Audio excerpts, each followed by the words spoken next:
मित्र सुन ले, किसी भी नेता के बहकावे में आम शिक्षा मित्र भाई बहन ना आवे। जो आएगा सामने कड़वा सच उसको स्वीकार करिएगा। इसलिए कह रही हूँ कि कुछ भाई बहनों के प्रश्न मेरे पास आते हैं कि दीदी ये हो रहा है, वो हो रहा है। जी नहीं, अभी किसी ने आंखों से नहीं देखा है कि क्या हो रहा है।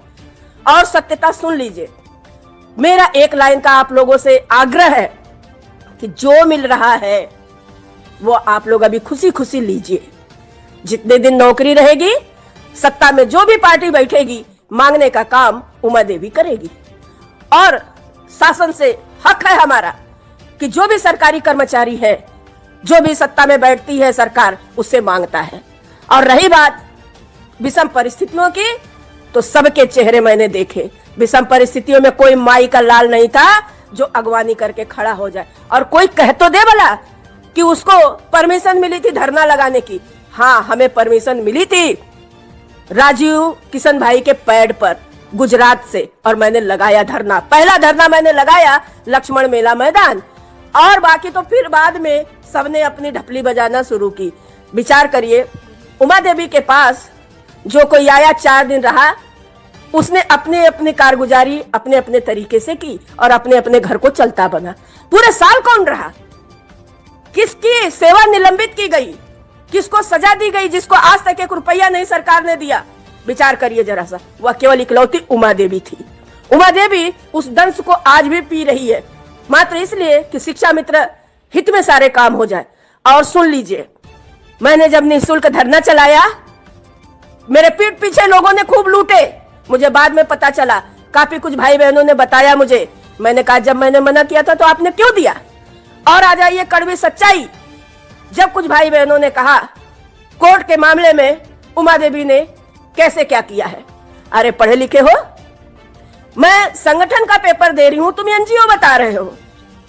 मैं नियम पूर्वक चल रही हूं, तुम्हारे पास खुद की अकल नहीं है। अपने अकल को बढ़ाओ। अगर अकल नहीं है तो शांति से रहना सीखो। रही बात, जहां नियम होता है वहां किसी के मुंह की नहीं चलती है, किसी का चेहरा नहीं देखा जाता है, किसी को वहां पे चेहरा मोहरा नहीं बनाया जाता है। उमा देवी ने जो किया है न्याय संगत किया है। उत्तर प्रदेश का कोई भाई बहन खड़ा होकर के कह दे कि उमा देवी को उन्होंने मुकदमे करने का पैसा दिया है, उन्होंने वकील खड़ा करने का पैसा दिया है। आपने जो दिया उनमें से ध्यान से सुनिए, कुछ भाई बहनों ने ईमानदारी से 2000 रुपए दिए। ध्यान से सुन ले, लिस्ट है मेरे पास, मैं उजागर वो भी करूंगी। मैं तो खून के घूंट पी रही हूं। मैं तो मामला अभी चल रहा है कोर्ट में, इसलिए मैं धैर्यपूर्वक चल रही थी।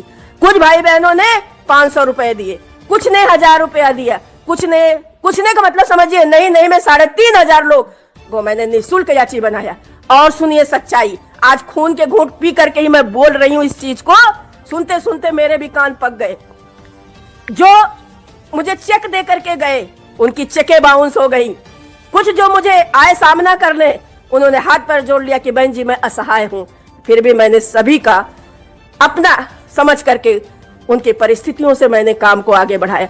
और मैं धन्यवाद दूंगी उन वकीलों को जिन्होंने मेरे हाथ जोड़ने पर शिक्षा मित्र परिवार के लिए हित में खड़े हो गए। उन्होंने अपनी जो फीस थी उसको भी कुछ समय के लिए रोक लिया, और बाद में मैंने अनुनय विनय किया कि मैं आप तक पहुंचाऊंगी जरूर। वो तैयार हो गए।